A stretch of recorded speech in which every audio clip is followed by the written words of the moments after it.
شروع اللہ کے نام سے جو بڑا مہربان اور نہایت رحم والا ہے۔ دوستو، میڈیا نے کیا ٹرینڈ بدلے ہیں، جرنلزم نے کیا سٹائل بدلے ہیں۔ کبھی ہم دیکھتے ہیں کہ تجزیہ نگار اپنے سٹائل سے بات کر رہے ہیں، کبھی پوڈ کاسٹ آ گئے، بڑے وقت نے رنگ بدلے ہیں۔ لیکن آج کل پوڈ کاسٹ اس لیے دیکھے جا رہے ہیں کہ اس سے کسی شخصیت کے بارے میں بہت سی معلومات میسر آ جاتی ہیں۔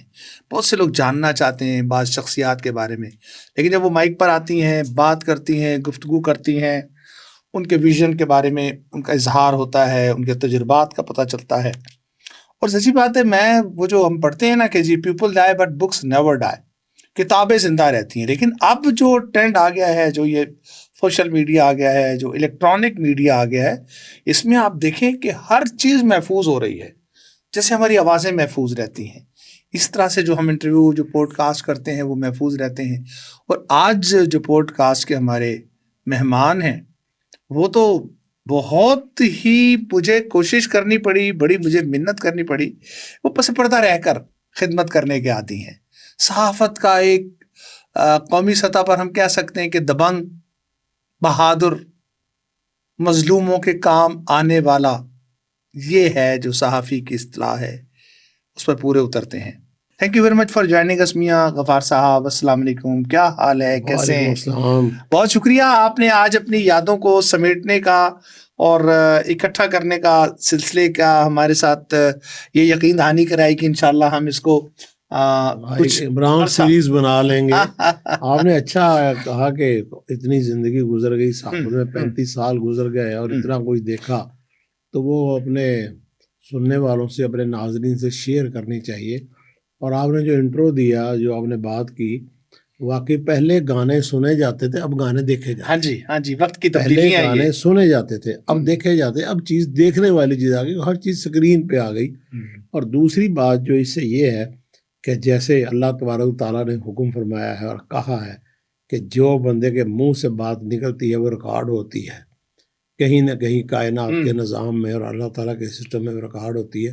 تو وہ چیز اللہ تعالیٰ نے ہمارے سامنے ثابت کر دی کہ آج ہر چیز ریکارڈ ہو رہی ہے، جو بندہ بات کرتا ہے، اسی طرح اللہ کا سسٹم بھی ہر چیز ریکارڈ کر رہا ہے۔ بے شک میاں صاحب، ہم جب آپ کی صحافت کا جائزہ لیتے ہیں، ہم نے آپ کو قومی سطح پر لوگ جانتے ہیں، پہچانتے ہیں، لیکن ہم نے آپ کو ملتان میں دیکھا، بہت سے لوگ آپ کو بدماش، لچا، لفنگا، پتہ نہیں کیا کہتے ہیں، اور جب ہم آپ کو بتاتے ہیں تو آپ بڑا خوش ہوتے ہیں سینہ تان کے کہ ناصر، میں تو اپنے رب کے سامنے جواب دہ ہوں نا۔ جب آپ کو کوئی برا بھلا کہتا ہے تو آپ آسمان کی طرف دیکھتے ہیں۔ کمال ہے آپ کی شخصیت کا، آپ کہتے ہیں میرا اللہ اور میرا معاملہ ہے، مجھے پتہ ہے کہ یہ وہ لوگ ہیں جو میری حق گوئی پر، میری سچ گوئی پر، میرے قلم کی طاقت پر ان کو تکلیف ہوئی ہے، انہوں نے کسی مظلوم کو نقصان پہنچایا اور میں ان کے آڑے آ گیا۔ تو کیسا لگتا ہے اس زندگی میں جب آپ کو کوئی برا بھلا بھی کہے، اور اچھا منہ پہ تو کوئی نہیں کہتا، لیکن آپ سنتے تو ہوں گے پرسپشن اور امیج جو لوگ بناتے ہیں۔ بہت کچھ سننا پڑتا ہے، لیکن ایک بات ہے شیخ صاحب، میں عرض کروں کہ اللہ تعالیٰ کہتا ہے مجھے ڈھونڈنا ہے تو کسی مظلوم کے، کسی غریب کے گھر میں، اس کے دل میں ڈھونڈنا ہے۔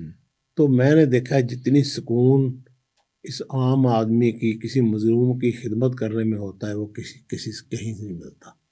اور دوسری بات یہ، اس دن میرے لیے بہت بڑا، میری زندگی میں سوالیہ نشان ہوگا جس دن کسی پسے ہوئے نے، کسی کمزور نے، کسی ماڑے نے، جس کی کوئی سنتا نہیں، اس نے مجھے گالی دی یا بد دعا دی، تو اس دن مجھے سوچنا پڑے گا کہ میں غلط ہوں۔ جب تو یہ طاقت اور برا بلا کہہ رہے ہیں تو یہ میرے سینے پہ، میرے ماتھے پہ سجنے والے جھومر ہیں، اور یہ ان کی طرف سے مجھے برا کہنا، مجھے میرے اوپر تنقید کرنا، وہ میں سمجھتا ہوں کہ یہ میرا، کم از کم وہ تنقید کرتے ہیں جن کے اوپر بات کرنا، ہر بندہ جن کے قریب رہنا چاہتا ہے۔ آپ نے کبھی دیکھیں کہ میں نے کسی کے ساتھ کوئی تصویر بنائی ہو، میں اس وقت اللہ کا شکر ادا کرتا ہوں جب میں دفتر بیٹھا ہوتا ہوں اور جناب کوئی بندہ آ کے اپنی داستان، ابھی میں بیٹھا تھا، آپ کے پاس آنے میں دیر اس لیے ہوئی، ایک کرسچین خاتون آ گئی، کہنے لگی جی میں نے ایک لے پالک بچہ پالا تھا، بھائی کا تھا بیٹا، تو اوباش نکلا ہے، میں نے اس کے آگ کر دیا، اور آگ ہونے کے 2 سال کے بعد اس نے 1 لاکھ روپیہ سیکٹری یونین کونسل کو دے کے تو میرا ڈیتھ سرٹیفکیٹ بنوا لیا، اور میری 2.5 کروڑ کی جائیداد اپنے نام کروا لی۔ آج میں در بدر ہوں. اچھا یہ مسیحی خاتون آپ کے پاس آئی؟ ابھی بیٹھی تھی. ظلم کی داستانیں لوگ لے کے آتے ہیں, میں وہ ساری ابھی کہانی لکھ کے بیٹھا تھا اور میں نے کہا ٹھیک ہے جی صبح شائع ہو جائے گی. تو میں سمجھتا ہوں یہ بلیسنگ ہے اور یہ اللہ کا بہت بڑا کرم ہے کہ لوگ میرے پاس آتے اور ایسی ایسی کہانیاں لے کے آتے. آپ نے یہ ایسا سلسلہ چھیڑ دیا کہ جیسے ہم جو پرانے اخبارات 20-25-30 سال پہلے ہم اخبارات پڑھتے تھے تو عمران سیریز ایک ہوتی تھی, بڑی دلچسپی, انتظار رہتا تھا. اور دوستو ہمیں یقین ہے کہ آپ کو بھی اس پوڈ کاسٹ کا انتظار رہے گا. لیکن ہم آتے ہیں, میاں صاحب تو بہت سے واقعات سنائیں گے مظلوموں کے, ظالموں کے. میاں صاحب اس جرنی کا آغاز کیسے ہوا آپ جرنلزم میں؟ میں نے تو آپ کی ماشاءاللہ جو والد صاحب ہیں وہ سرکاری افسر رہے, آپ کے خاندان میں بیٹے رشتہ دار سارے اچھے اچھے عہدوں پر, انجینئر, ڈاکٹرز ہیں. جرنلزم کا انتخاب آپ نے کیا, ایسا کیوں ہوا؟ میں نے خود کیا, بلکہ میں نے اپنی چھوٹی بہن کو بھی میڈیکل سے داخلہ چھڑوا کے میں نے کہا جرنلزم کرو, میڈیکل نہ کرو. کیونکہ میری ایک بہن ڈاکٹر ہے اور وہ بیچاری گائنیکالوجسٹ ہے اور بڑی اچھی ڈاکٹر ہے, FCPS سرجن ہے. ہر وقت وہ آن کال ہی ہوتی تھی, ہر وقت مصروف ہوتی تھی. میں نے کہا یار چھوڑو. اب وہ پروفیسر جو ہے اس کو چھٹیاں بھی ہیں 2.5 مہینے کی سال میں, یونیورسٹی میں پروفیسر ہے, وہ گریڈ 21 میں ہے.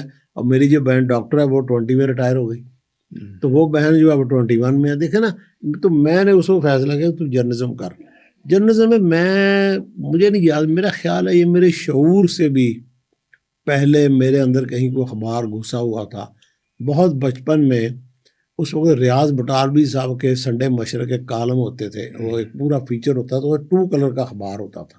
لیکن یہ سب ہم تھوڑا سا اور پیچھے جائیں گے, آپ اپنے جو اکیڈمک کیریئر ہے اس میں بھی تو آپ نے جرنلزم کا انتخاب کیا. میں وہی بتا رہا ہوں جی, بچپن میں جب میں اسکول میں پڑھتا تھا تو میں اتوار والے دن, عموماً بچے لیٹ اٹھتے ہیں لیکن میں اتوار والے دن صبح اٹھ کے ہمارے گھر کے برآمدے میں بیٹھ جاتا تھا. تو سامنے سڑک تھی اور سڑک سے جب اخبار فروش آتا تو میں بھاگ کے اسے اخبار لیتا تھا, اور جب تک ریاض بٹالوی صاحب کا پورا پیج میں فیچر ان کا پڑھ نہیں لیتا تھا اس وقت تک میں نہ گھر کے اندر داخل ہوتا تھا, اسی برآمدے میں بیٹھ کے میں وہ پڑھتا تھا. وہ اور ایک درخت لگا ہوتا تھا, اس درخت کے نیچے بیٹھ کے پڑھتا تھا کبھی. تو پورا اخبار کا وہ, مجھے نیوز خبروں سے مجھے دلچسپی نہیں ہوتی تھی لیکن فیچر میں پڑھتا تھا, ان کے بڑے فیچر تھے. اس کے بعد پھر یہ تھا کہ ایک میری عادت تھی, یہ جبلت کہہ لیں, کہ والد صاحب شام کو جب آفس سے گھر آتے تھے عموماً, تو اس وقت کالونی, ہم ایک سرکاری کالونی میں رہتے تھے, اس کالونی میں ایک ہی اسکوٹر ہوتا تھا, وہ میرے والد صاحب کے پاس تھا. ایک ویلر جیپ ہوتی تھی پرانی سی, اس کی ٹاکی والی اس کی چھت ہوتی تھی, وہ کبھی کبھار ہی آتی تھی. عموماً اس وقت سرکاری جو ملازم تھے وہ سرکاری گاڑیاں گھر لے کے نہیں آیا کرتے, تو گھر سے اسکوٹر پہ جاتے تھے. کبھی کبھار کہیں لیٹ ہو گئے تو وہ جیپ انہیں گھر چھوڑنے آ جاتی تھی. اس وقت وہ ٹاکی والی اوپر خاکی رنگ کی کپڑا ہوتا تھا, اس کو مجھے یہ بھی یاد ہے کہ سائڈ پہ بیلچا بھی ایک لگا ہوا ہوتا تھا اس جیپ کے.